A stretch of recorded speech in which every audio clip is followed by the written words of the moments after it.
Esta conferencia comenzará a grabarse.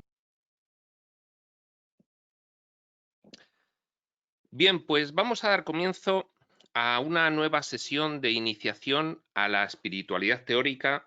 Ya sabemos que esta serie la estamos realizando sobre la base de una lectura explicada del libro Espiritualidad y Biocentrismo en la parte de un servidor. Estamos en la segunda parte, la aventura experiencial. La primera fue el sueño. Y dentro de esta segunda parte estamos para ver hoy el epígrafe La conciencia fragmentaria. Esto es la página 326 del libro regular. Y sin más preámbulo, dice así. Esta incipiente memoria y razonamiento en la actividad cerebral del ser físico, de la evolución de los seres vivos, permitirá, con la emergencia de una cierta consciencia, empieza a aparecer un alto grado de representación de algunos contenidos mentales. Alto grado de representación de algunos contenidos mentales en los cuales enfocarse con atención en los seres vivos más avanzados. Eso es la consciencia. Alto grado de representación y control de contenidos mentales. Esto permitirá poner en juego de forma dramática, dramatizada, como si fuese una dramatización. El opuesto de la limitación de la mente material con respecto a la omnisciencia natural de la mente divina. La mente material opuesta a lo que es la mente divina, es decir, completamente limitada, es decir, que aparece cuando nace físicamente ese ser vivo, totalmente borrada de todo, conscientemente. Sigue teniendo, por supuesto, su mente nivelizada, pero para él es inconsciente en estas experiencias. No atiende a ella. Sí que le llegan señales e información que sabe interpretar, y de ahí viene el que los seres vivos, cuando nacen, saben lo que tienen que hacer para sobrevivir sin que nadie se lo enseñe. Esos son los llamados sentidos internos, que acceden a la experiencia vital del ser vivo inconscientemente, porque su consciencia aparece completamente vacía de contenido al llegar a este entorno físico-material. Y permite ya dramatizar lo que el hijo soñador siempre ha querido, vivir los opuestos, siempre desde que desde esa involución mental se produce esa huida, presa de rabia, presa de ira, presa de vergüenza, y comienza ya el diseño de estas situaciones específicas para poder vivir todo lo contrario de lo que es originalmente. Paralelamente, la especialización en la supervivencia de las formas de vida, de los seres vivos, permite ir configurando sistemas fisiológicos cada vez más complejos y sofisticados que aumentan la capacidad de movilidad y adaptación a los medios climatológicos cambiantes, produciendo una gran variedad de respuestas fisiológicas programadas a las necesidades de supervivencia. Eso es la teoría de la evolución de Darwin. Las diferentes evoluciones que se van produciendo entre las diferentes especies de formas de vida complejas sufren una fuerte aceleración cuando los sistemas de procesamiento de información cerebral, los cerebros y otros sistemas algo menos complejos que los cerebros, comienzan a presentar los primeros síntomas de inteligencia autorreferente, es decir, consciente de su identidad propia, separada de los demás, consciente de su propia consciencia y de su identidad separada. Yo soy yo y yo pienso que soy yo. Dichas últimas evoluciones cerebrales permiten finalmente la inteligencia superior, tal como nosotros la conocemos ahora, cuando comienza a despuntar la consciencia de la propia consciencia, la consciencia de autorreferencia, la que devendría posteriormente en la aparición, finalmente, de la conciencia moral propia de los seres humanos. La conciencia moral es la que nos permite realizar una distinción entre el bien y el mal, que es lo que nos distingue del resto de los animales. Sí hay cierta conciencia moral en los mamíferos superiores, muy cercanos a nosotros, pero muy incipiente. Evidentemente no tiene el grado de elaboración que tiene la nuestra. Y esa es la gran diferencia con respecto a ellos.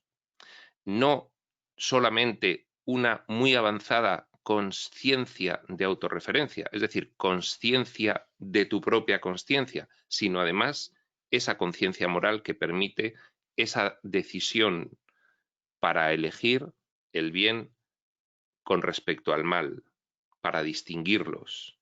Pero claro, ahí empieza, en ese mismo momento, la puesta en juego consciente por el hijo soñador en sus aventuras físicas de la polaridad de los opuestos que hasta ese momento había sido inconsciente.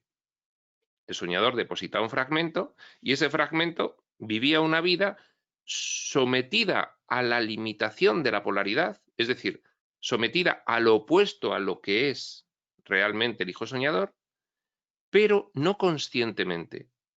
Y ahora la polaridad sucede conscientemente y permite efectuar una clasificación de toda la realidad vital de cada ser vivo en esa escala de lo preferible y lo rechazable, en base a una falsedad, el mal.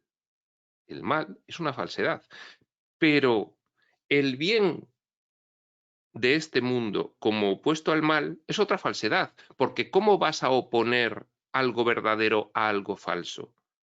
¿De acuerdo? Con lo cual aquí todo es una falsedad, hasta que se logra desarrollar cierta capacidad de discernimiento espiritual. De esta forma, el depósito fragmentario de la mente del hijo soñador egoico en los transformadores bioenergéticos cerebrales avanzados, es decir, el fragmento ya en un ser vivo con un cerebro avanzado, tal como estamos diciendo, terminaría de configurar la aparición, en palabras de un curso de milagros, del héroe del sueño. El héroe del sueño ya sería el personaje que está representando el actor. El fragmento del soñador es el actor y el personaje ya es ese cuerpo con esa falsa identidad que aparece en este mundo. ¿De acuerdo? Héroe del sueño, una falsa identidad autorreferente, con capacidad selectiva a partir de la conciencia moral, ya va conociendo la polaridad y eligiendo en función de esa polaridad, que es falsa.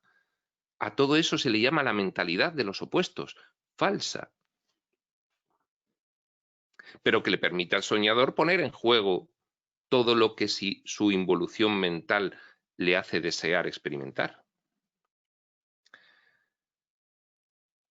Con capacidad selectiva a partir de la conciencia moral, que se percibiría a sí misma, dicha falsa identidad, como una individualidad separada,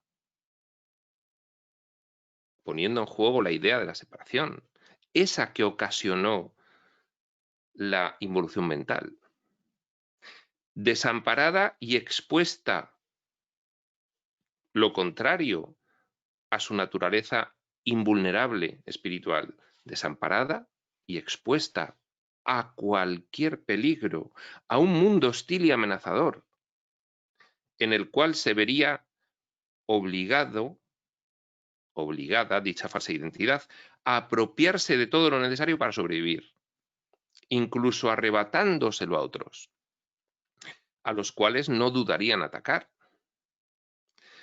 Lo cual, ahora sí, aparecería en toda su magnitud por comparación con el paradigma divino de la creación amorosa del Padre Universal,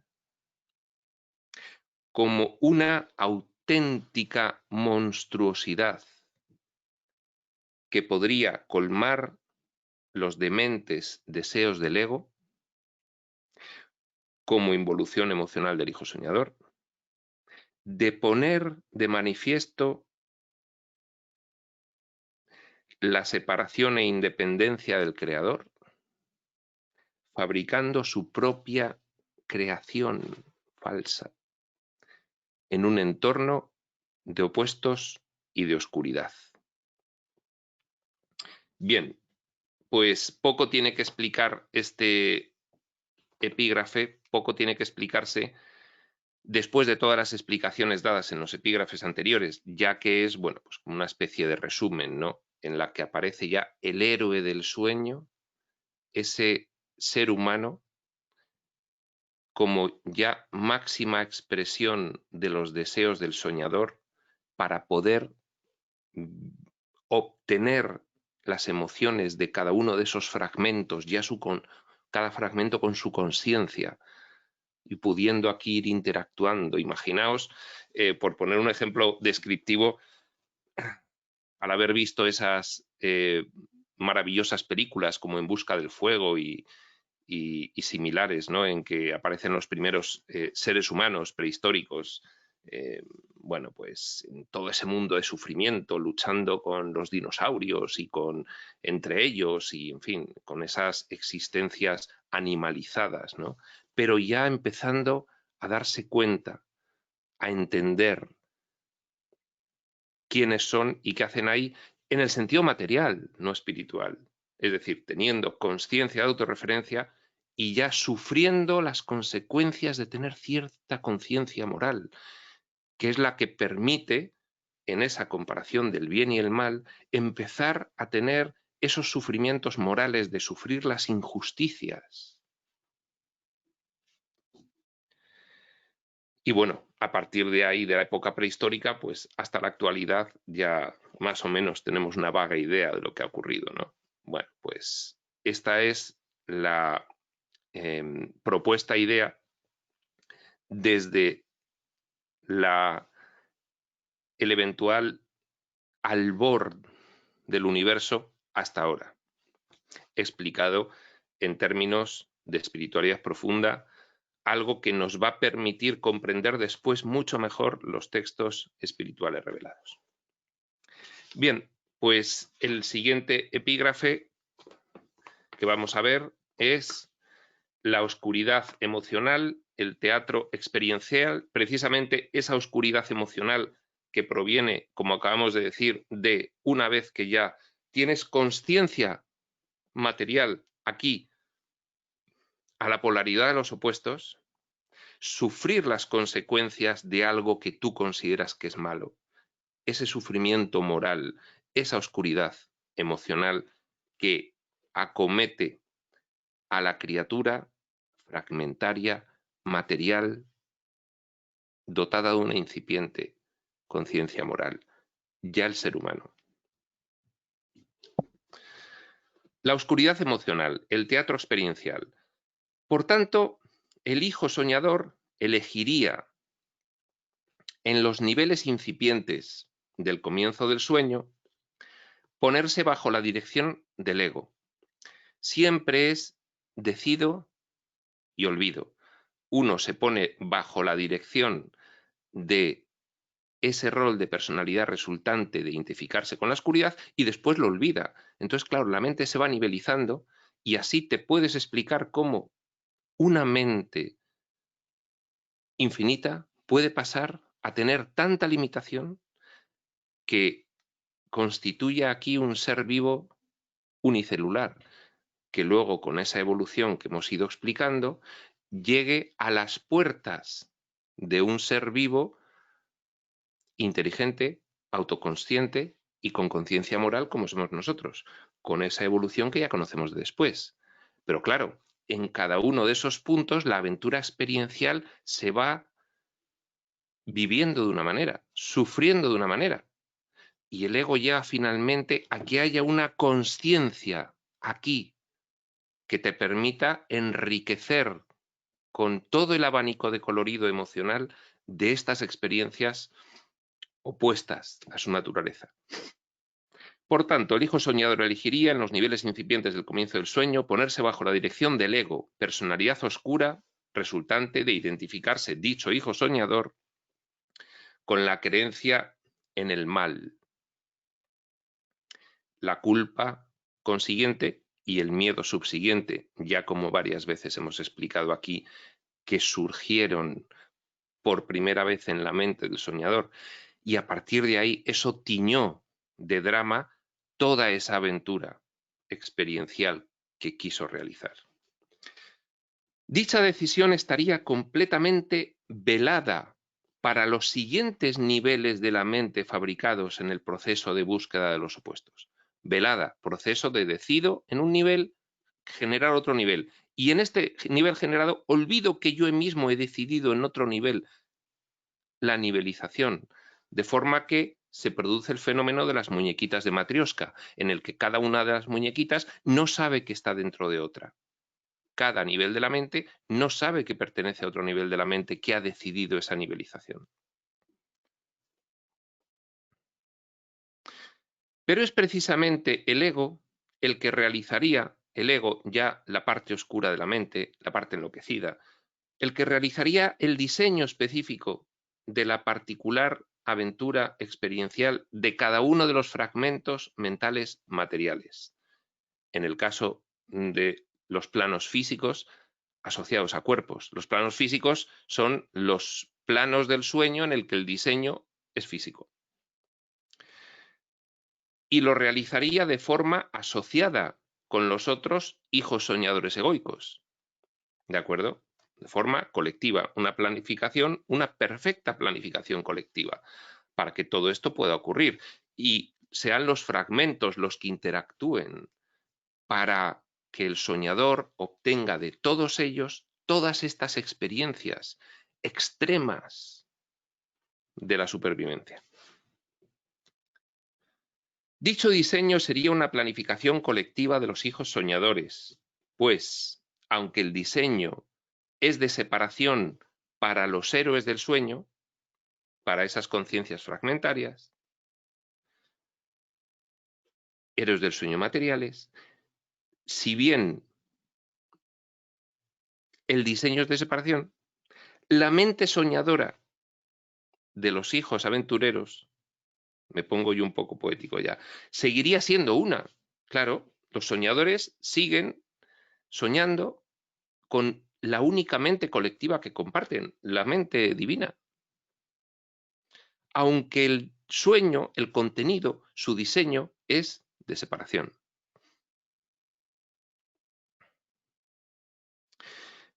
La mente soñadora de los hijos aventureros seguiría siendo una, si bien disociada de la disociada quiere decir, pues cortada la comunicación con el resto de la mente divina, para poder tener esas experiencias irreales. Si bien disociada, pero seguiría siendo la única mente del universo real, la mente uno divina, de la que el hijo soñador obtiene su poder para la fabricación experiencial. Claro, si no hay más mente que la de Dios. Por eso se dice que vivimos en Él, porque toda nuestra expresión creativa se realiza sobre su mente y Él lo permite. Entonces, en ningún momento salimos de Dios, en ninguno. Si bien puede parecer que estamos muy lejanamente en cada uno de estos momentos de sufrimiento, pero no salimos de él. Una mente aún compartida por el colectivo de hijos soñadores, que planificarían y desarrollarían la totalidad de la aventura experiencial en conjunto.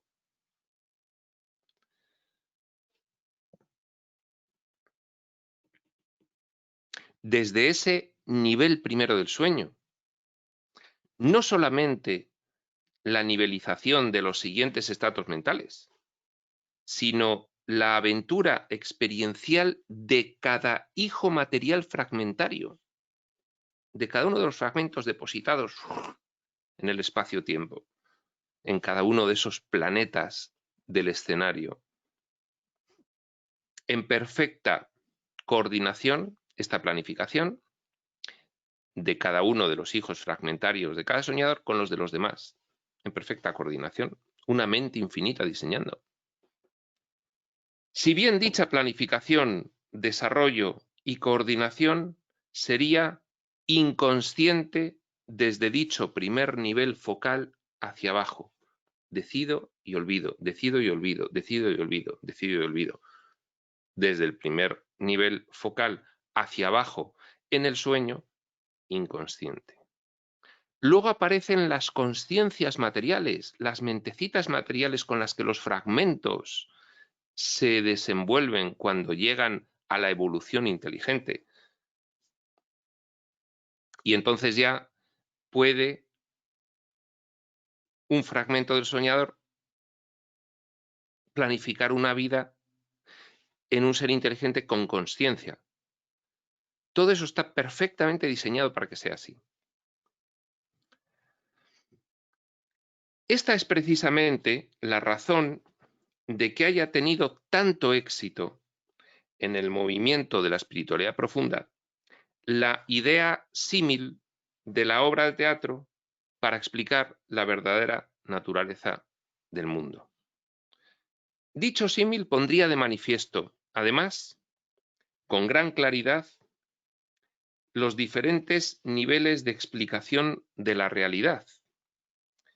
Cuando, para poder explicar qué ocurre realmente y que el mundo en el que nos desenvolvemos es solo un escenario y que detrás de ese escenario hay toda una planificación y organización estructurada para que la obra pueda dar lugar, entonces empiezas a entender qué es lo que está ocurriendo y empiezas a entender que hay niveles de organización, diseño, ejecución, etcétera, etcétera. Puedes entender que el escenario se compone de muchos planos de actuación, cambiando completamente los decorados, creatividad infinita. Nosotros solo conocemos un punto del escenario, que es nuestro planeta, pero imaginaos el tamaño de el gran escenario con todos sus puntos. Si ahora mismo ya nuestros telescopios aventuran los cientos de miles de millones de galaxias que se pueden ver con vista física, y eso es nada en comparación con lo realmente existente, según nos dicen otros textos como el libro Durantia. Así el sueño es tan grande como los soñadores quisieron que fuere.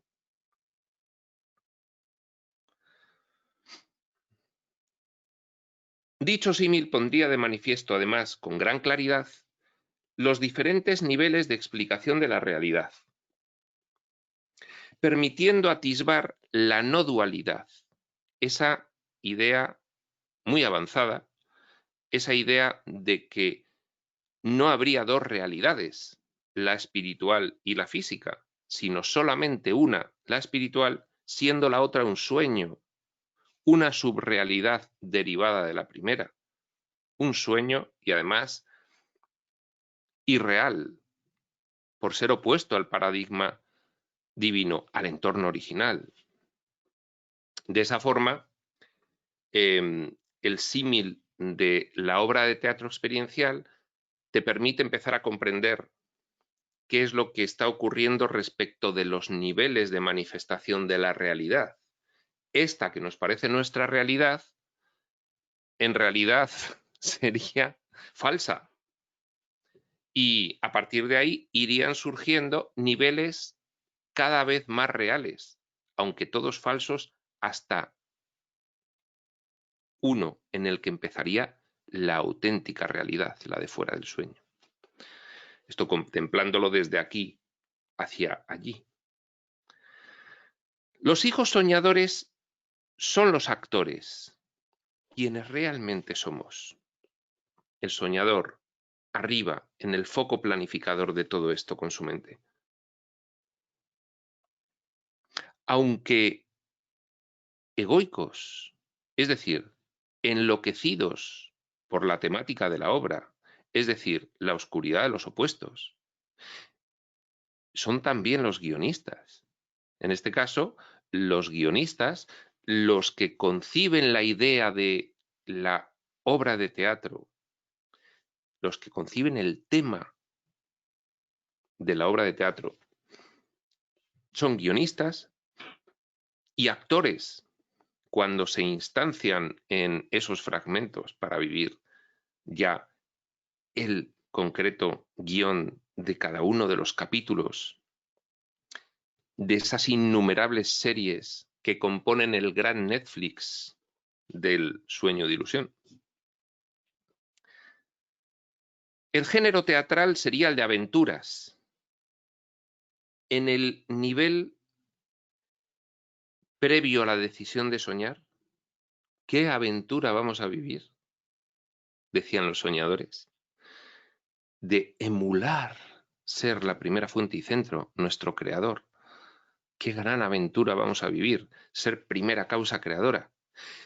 Y nada más empezar a soñar, los primeros estratos del sueño también fueron de aventura, hasta que sobrevino la involución, como causa de interactuar en la irrealidad.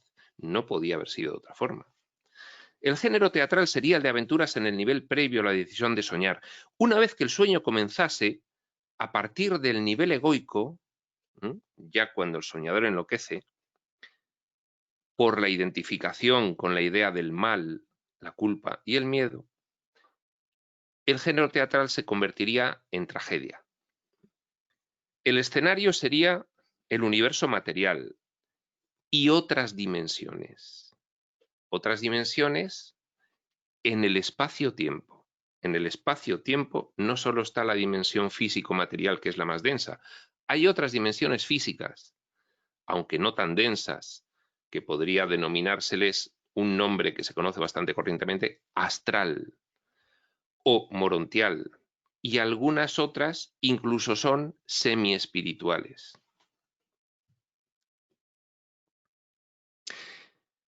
El escenario sería el universo material. Digo solo el material, que es el que conocemos, ¿no? Perfectamente financiado con los recursos del productor de la obra, productor con mayúsculas. La divinidad que permitiría al hijo soñador, por el respeto a su libre albedrío derivado de su amor infinito, donar los medios necesarios a tal fin. Productor dona su mente para que pueda el hijo soñador hacer lo que quiera, porque es una mente todopoderosa, una mente completamente infinita. Es un productor sin límite económico.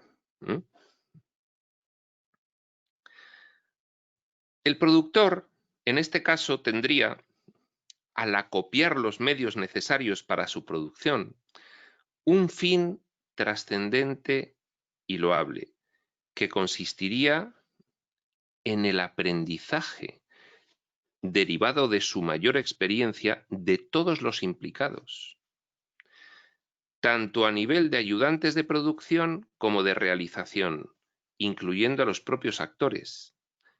Es decir, el productor aprovecha el deseo de todos los guionistas, ayudantes de producción y realización y todos los participantes y de los actores. Aprovecha ese deseo de representar dicho género de tragedia para que resulte en un beneficio mayor para todos ellos, final.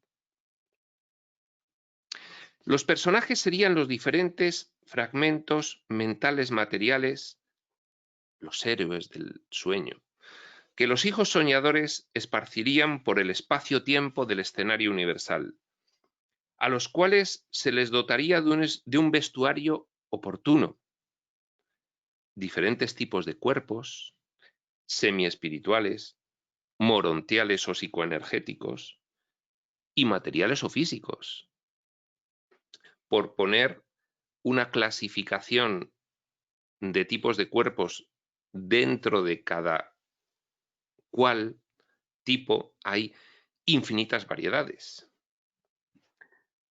de vestuarios. El personaje, cómo se viste el personaje fragmentario material con un cuerpo, según el papel de cada uno.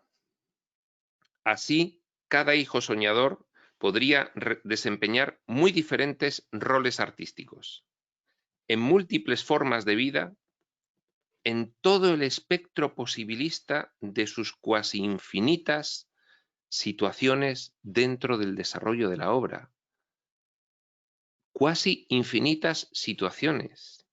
Imaginaos, en todo el espacio, en los miles de billones de puntos del escenario, a lo largo de un tiempo inconmensurable, todas las situaciones que se pueden dar para poder representar cada soñador a sus innumerables fragmentos. El guión correspondería a los mismos actores, los hijos soñadores, quienes planificarían inicialmente la aventura experiencial, aunque dicho guión cada vez estuviese más teñido de tragedia, según iban enloqueciendo, por el propio trauma emocional de enfrentarse a una puesta en escena completamente contraria a su naturaleza, inverosímil e inviable en realidad. Dicho guión establecería, en líneas generales, el punto de partida del desarrollo de la obra de cada uno de los personajes de la misma. El punto de partida, las líneas generales de cada uno de los capítulos, de cada una de las series, de cada uno de los fragmentos. Cada vida física preplanificada en términos generales. De cada uno de los personajes de la misma, es decir, de los diferentes seres vivos, en muy diferentes papeles más o menos protagonistas. Todo ello colectivamente, por supuesto, con los fragmentos de los demás participantes. En muy diferentes papeles más o menos protagonistas, secundarios o de mero relleno extra. Cada uno es protagonista con respecto a su propio tema de actuación, pero puede ser un secundario en el tema de otro. O incluso mero relleno en el tema de un tercero. ¿Cómo se le dicen? Los extras, ¿no? Los extras que aparecen por ahí de fondo. Depende de en qué tema concreto de la obra te estés situando.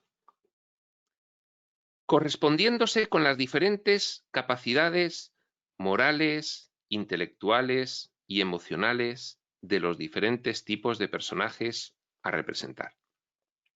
El guión, además, aunque preestablecido en líneas generales, tanto para la total obra teatral como para el desarrollo de cada personaje, preestablecido, predeterminado en términos generales, dejaría un margen a la improvisación y al cambio sobre la marcha, basado en las decisiones en cada momento de los actores en plena representación. Esto es una idea importante de la espiritualidad profunda que tiene que quedar muy clara. No hay predestinación. Hay un desarrollo y desenlace de las obras de cada uno de los fragmentos. Hay un desarrollo y un desenlace que se producirán siempre que no haya una evolución espiritual suficiente como para que el actor se dé cuenta de que no es el personaje, comprenda qué está ocurriendo y cambie el guión sobre la marcha. ¿De acuerdo? Los que cambian el guión sobre la marcha son los que se dan cuenta, los actores que se dan cuenta de que no son los personajes, de que son actores y comprenden que lo que están representando es una obra y saben que pueden cambiar sobre la marcha el transcurso de la obra, abandonan las cadenas de la esclavitud del destino. Y eso es precisamente la evolución espiritual y el estudio de la espiritualidad profunda la que puede proveer de esa consciencia de actor, abandonando la del personaje, y cambiar sobre la marcha tu vida, transformarla, separarte del guión preestablecido.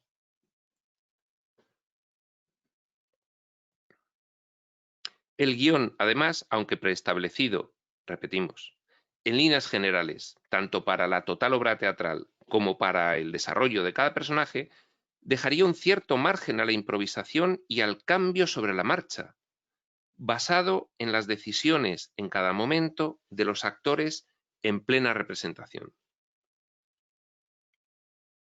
Es decir, que ante la ausencia de creatividad improvisatoria que modificase el guión sobre la marcha, este se produciría según lo establecido en las líneas generales de su planificación previa. Cada capítulo vital tiene una planificación previa. Esto los fragmentos lo vivirían así. Tengo una vida física, subo, la reviso y planifico la siguiente en función de lo que he aprendido en la anterior. He aprendido algunas cosas, pues planifico experiencias que me hagan aprender otras.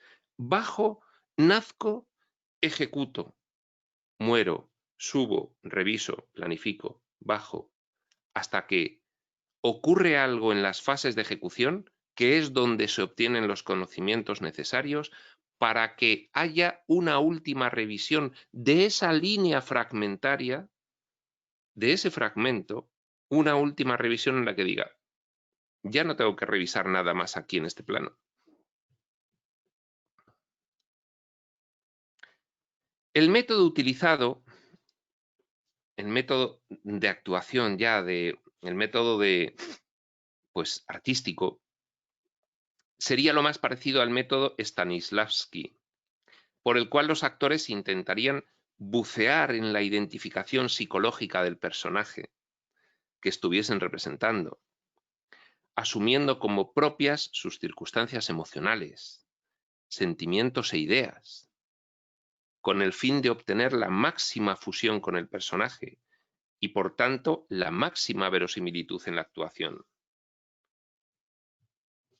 hasta tal punto de olvidarse que hay actores y personajes y creerse los personajes. A dicha configuración de método de actuación correspondería la técnica decido y olvido. Planifico, es decir, decido la planificación del siguiente capítulo de la vida, de mi vida como fragmento, y olvido. Olvido porque el diseño en fase de ejecución es olvidar que ha habido una planificación previa. Y ahí ejecuto ex novo, de nuevas, sin saber absolutamente nada de lo que ha ocurrido antes. A dicha configuración de método de actuación correspondería la técnica decido y olvido, de la disociación y de la nivelización. Por supuesto, decido y olvido en todos esos niveles. No recuerda nada el fragmento en fase de ejecución. Ya lo sabéis, sois fragmentos en fase de ejecución. ¿Qué recordáis previo a vuestro nacimiento? La espiritualidad puede llevarte a empezar a reconocer tímidamente algún recuerdo en alguna situación muy concreta, pero siempre traducido a los términos físicos, nada más, sensaciones. Dicho método de actuación encontraría, por tanto, su máxima expresión en el desarrollo de la obra en tiempo real, en el que los actores llegarían a olvidar que están representando a los personajes, llegando a creerse, en la total amplitud con que fuese posible, que son esos personajes, esos cuerpos vulnerables, ínfimos, dependientes completamente de sus acciones de supervivencia, alimentarse, vestirse, refugiarse, evitar los peligros, naciendo ya dominados según lo cruento de cada uno de los dramas personales. Menos evolución por encima, más truculenta la planificación de cada capítulo. Conocemos vidas muy truculentas, ¿no? Bueno, pues hemos pasado todos nosotros, los que estamos ahora estudiando espiritualidad, se dice que somos almas viejas. Es decir, líneas fragmentarias que llevan muchas vidas y bueno, pues que van aprendiendo lenta y tortuosamente, hasta que aparece una información que supone un acelerador y entonces puedes sobre la marcha transformar la planificación de tu vida y realizar una planificación mucho más amable para las vidas siguientes, si es que es así que quieres esa amabilidad, o por el contrario, grandes retos de los cuales aprender sobre aquellas cuestiones que quedan por aprender. De esta forma, los guionistas actores, los hijos soñadores egoicos, obtendrían su preciado tesoro de poder representar la fabricación de un mundo a la medida de su involución emocional, donde obtener, de forma demente, las emociones experienciales opuestas a su auténtica naturaleza divina, en la carne de los personajes de su invención, los hijos materiales fragmentarios. Las consecuencias, en fin, de la asunción de dicho método serían desastrosas, desastrosas desde dentro del sueño, porque bueno, pues ya vemos cómo es este mundo, y eso que estamos en una etapa civilizada. Imaginaos, recordad la historia de la humanidad. Las consecuencias, en fin, de la asunción de dicho método serían desastrosas, pues los actores quedarían cristalizados dentro de la tragedia, pensando que son los personajes y sufriendo todas sus circunstancias planificadas como si fuesen reales, y muchas veces no aprendiendo nada en cada una de las vidas. Otras sí. ¿De qué depende? De la elección de cada uno. Es tan íntima y subjetiva esa decisión que es inexplicable. El libre albedrío que tenemos es inexplicable. Hasta el punto de que el productor, conocedor de los riesgos inherentes al tipo de representación que estaría permitiendo promover, por supuesto lo sabe ab initio desde siempre, tendría preparada de antemano la intervención necesaria a modo de apuntadores invisibles para los personajes sumergidos en su identificación esquizofrénica paranoide, el apuntador que te dice: recuerda que no eres el personaje, recuerda que no eres el personaje, que te lo estás creyendo completamente. El problema es que el personaje se lo cree tanto que ya no ve al apuntador invisible, porque el diseño de la misma obra lo obliga a estar concentradísimo en ella, con sus 5 sentidos físicos y desatendiendo los sentidos internos que le conectarían con los bastidores. El apuntador invisible está desde los bastidores diciendo muy levemente, susurrando: recuerda que no eres el personaje. El productor pone a toda esta estructura de apuntadores invisibles porque, no queriendo intervenir en la obra, dejando que se desarrolle según ha planificado su hijo, por muy demente que haya sido esa planificación, por el respeto máximo al libre albedrío derivado del amor infinito,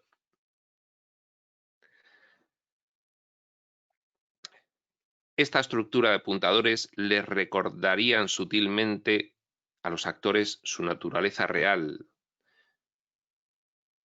de actores y no de los personajes perturbados que estarían representando. Así, trasladando el símil de la obra de teatro a la circunstancia que, a través del mismo, pretende explicar la espiritualidad profunda, nos encontraríamos una descripción de la realidad de nuestro mundo que supone una nueva perspectiva en la forma de pensar de muchas personas que, de algún modo, detectan que tiene que haber algo más.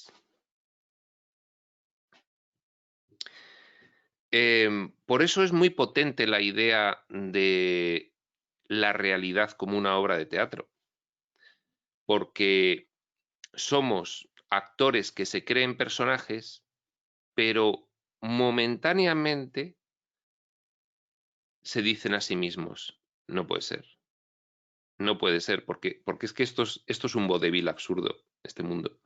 No puede ser, es que ya no me lo creo. Tiene que haber algo más. No puede ser solo esto. Tanto sinsentido, tanta contradicción, tanto teatro del absurdo. No puede ser. Tiene que haber algo más. Y comienza, mientras está actuando, la búsqueda de la explicación de por qué empieza a dudar que sea el personaje.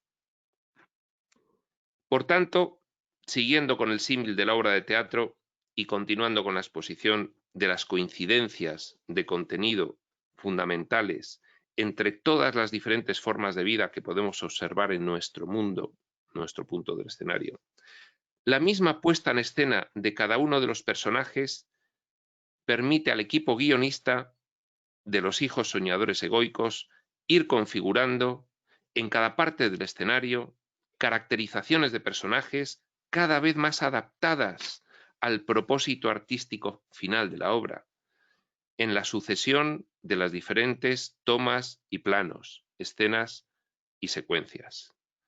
Caracterizaciones de personajes que, si bien a nivel artístico, tendrían todas sus variadas peculiaridades formales, a nivel de coherencia interna de la trama, presentarían, si bien tendrían peculiaridades formales, a nivel de coherencia interna de la trama presentarían una caracterización psicológica homogénea y emocional, de fondo, todos, mostrando un contenido común. Es decir, si estás actuando en el plano físico-material, es que tu nivel de evolución espiritual es determinada y te toca seguir aprendiendo a través de la actuación de personajes en el plano físico-material. Sí podemos encontrarnos aquí conciencias fragmentarias iluminadas, pero están en misión de ayuda y lo saben, y son excepciones. Conocemos una perfectamente, nuestro Jesús de Nazaret, y más. Por lo tanto, si estás en el plano físico es que tienes todavía pendientes aprendizajes en el plano físico. En este plano de densidad, en este plano enloquecido, en esta tragedia romana, griega, greco-romana. Así, la caracterización formal de los personajes tal y como he ido estableciendo a lo largo de las anteriores páginas, iría buscando una creciente idoneidad de dichos personajes, de dicha caracterización formal, para representar los valores centrales perseguidos por la trama, es decir, los valores que los guionistas desearían poner de manifiesto al representar la obra en su totalidad. Valores que consistirían en la búsqueda de los opuestos y de la oscuridad experiencial como leitmotiv de los actores guionistas. Todo ello según la propuesta idea de la primera parte de mi exposición. Bien, pues nos va a dar tiempo a ver un tercer epígrafe que se llama Historia de contenidos vitales comunes. Y lo vamos a hacer sobre la marcha, sin mayor dilación. Dice así: de esta forma, las diferentes formas de vida en evolución permitirían ir representando secuencialmente cada línea de conciencia fragmentaria vive dentro del sueño desde el punto de vista lineal del tiempo, como una secuencia, una vida, una revisión y planificación de esa vida, una revisión de esa vida y planificación de la siguiente, ejecución de la siguiente, revisión de esa y planificación de la siguiente, ejecución de la siguiente, sube, baja, baja.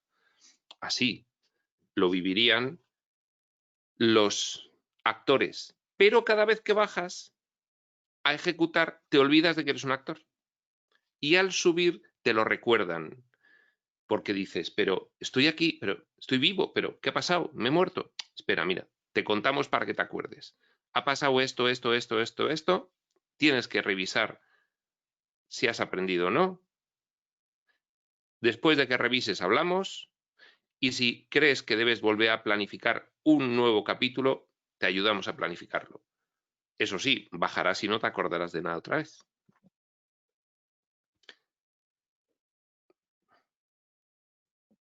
De esta forma, las diferentes formas de vida en evolución permitirían ir representando secuencialmente desde las formas animales más básicas, de manera inconsciente, hasta las humanas más avanzadas. Pero todo esto es desde el punto de vista focal del soñador a la vez. No hay tiempo en el punto focal de arriba del todo de los niveles. No hay tiempo ahí. El soñador lo recibe todo simultáneamente. Todas las proyecciones de sus conciencias fragmentarias en el espacio-tiempo recibe esos pensamientos y emociones simultáneamente a través de sus fragmentos. No obstante, aquí en el nivel físico-material, donde el tiempo es una losa, cada segundo, clac, clac, clac, también puede ser que un soñador tenga diferentes fragmentos en diferentes puntos del gran escenario e incluso como alguna revelación nos insinúa, puede que te cruces con algún fragmento del mismo soñador, ¿de acuerdo? Todo eso puede ocurrir, pero claro, no te enteras de que hay otro fragmento de tu mismo soñador. Y desde las formas de vida más bajas, unicelulares, pensad en las células de los cuerpos. Son formas de vida unicelulares que son conciencias fragmentarias. Hasta las formas de vida más avanzadas, más inteligentes, más autoconscientes, más moralmente equipadas. Todas. De forma gradualmente más consciente, acumulativamente, las ideas oscuras de escasez, limitación, sufrimiento, competencia, conflicto, exclusión, ataque, pérdida, dolor, angustia, depresión, ira, soberbia, odio, envidia, celos. Todo eso es lo que el soñador quería acabar viviendo, lo opuesto a su naturaleza real. Pero luego están los ayudantes, que te permiten, sobre lo diseñado por el soñador y respetando su libre albedrío, que cada una de las instancias fragmentarias del soñador, que es el entero cada una, pueda ir poco a poco aprendiendo y eligiendo abandonar esa locura. Es un problema porque el soñador está multifragmentado multidimensionalmente y tienen que realizar esa comprensión cada uno de los fragmentos. O no, los que no la realizan pueden acabar no planificando nada más y evaporándose como pensamientos del soñador. Y los fragmentos que sí lo eligen permitirán al soñador despertar y ellos mismos hacerse reales. Las ideas oscuras que acabamos de decir, siendo todas ellas un trasunto encadenado, un castillo construido sobre el sistema de pensamiento proveniente de las ideas de creencia en la separación, en el mal, culpa y miedo. La historia de la vida en nuestro mundo, tal como he relatado, muy parecida a la de muchos otros, muestra un trasfondo común para todas las especies, pese a sus diferencias superficiales y morfológicas, que describe un panorama desolador, que ya lo conocemos realmente. La lucha por la vida comienza desde el nacimiento, un nacimiento que en sí ya supone un sufrimiento tremendo por el desembarco precipitado de la criatura en un medio ciertamente hostil. Naces doliéndote ya. Un medio ciertamente hostil que exige el comienzo de las actividades de supervivencia en medio de una completa confusión. Sí tienes instrucciones de supervivencia, pero no eres consciente de ellas. El ser material fragmentario comienza su competencia desde el mismo momento de su llegada a la vida física, empezando con la competencia espermatozoide, la primera competencia, la espermatozoide en su llegada al óvulo. Una competencia con sus hermanos, con su entorno inmediato, con el sistema que establece unos requerimientos mínimos para poder seguir adelante. Las más de las veces la vida acaba según empieza. En otras, las primeras fases de la vida suponen un duro entrenamiento para poder adaptarse al entorno que deja infaliblemente marcado el sistema de pensamiento de supervivencia exclusivamente. El yo frente a los demás, el yo frente al mundo. La necesidad de integración en los grupos de acogida no deja margen para ningún planteamiento diferente de seguir las reglas establecidas. Surge inmediatamente la idea de la necesidad, que debe ser cubierta constantemente, diariamente. El cuerpo necesita alimento, abrigo, resguardo, descanso y protección. Y el cuerpo es lo único que tenemos, es lo que somos. Al nacer, no hay nada más. Idea que enseguida constituye un caldo de cultivo que permanecerá durante toda la vida, del miedo a la inanición, a la enfermedad, a la mutilación y a la destrucción. La idea de vulnerabilidad se asume desde el principio. Lo efímero de la vida se aprende enseguida, al ver que la muerte, habitualmente acompañada de sufrimiento, extingue la personalidad. Los grupos de acogida, la familia, el entorno inmediato, el clan, repiten constantemente su sistema de reglas de oro de la supervivencia. Lucha por ti, mira por ti, cuídate, recela de los demás. No hay suficiente para todos y hay que luchar diariamente por ello, pues si no tomas todo lo que necesitas para sobrevivir antes que los demás, ellos lo harán y te dejarán al descubierto y expuesto. Por tanto, tendrás que competir para llevarte tu parte, para ti y para tu familia, luchando contra todos si es preciso. Solamente el fuerte sobrevive y el débil fenece. Solamente se sobrevive con un sacrificio diario. Esta es la vida que tienes que vivir y cuanto antes te prepares para ello, mejor. Historia de contenidos vitales comunes para todos los que aparecemos en este plano. Tendrás que someterte a la jerarquía del más fuerte y tendrás que dominar al más débil. Tendrás que acumular todo lo que puedas para ti, incluso quitándoselo a los demás si es necesario, pues lo fundamental es la propia supervivencia y la de aquellos que son los tuyos. No podrás nunca confiar en nadie, pues cada uno persigue lo mismo para sí, y no dudarán en arrebatártelo si no se lo arrebatas tú primero a ellos. Finalmente, algún día morirás, pues no podrás sostener eternamente tu cuerpo, pues es débil, se corromperá y dejará de funcionar, y se extinguirá y desaparecerá. Y, amigo mío, tu cuerpo eres tú.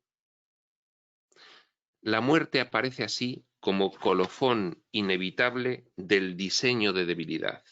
La muerte supondría para el ego el triunfo sobre el Padre Creador, imponiéndole a la criatura fabricada el opuesto más dramático, a la inmortalidad del Hijo Eterno.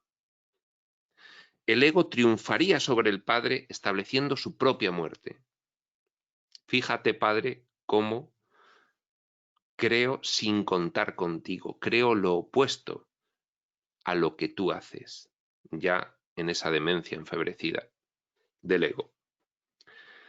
El ego triunfaría sobre el Padre estableciendo su propia muerte en la piel de sus hijos fragmentarios, como alarido final de su furia contenida, pletórica de impotencia y resentimiento, atiborrada por la confusión y la ira del mecanismo de la proyección. Aquí acaba este epígrafe, es descriptivamente pues a lo que se viene aquí, aunque ahora la civilización pues realice una apariencia de moderación de todo esto, aunque toda la asistencia de ayuda consiga que sobre la marcha vayamos planificando un mundo cada vez mejor,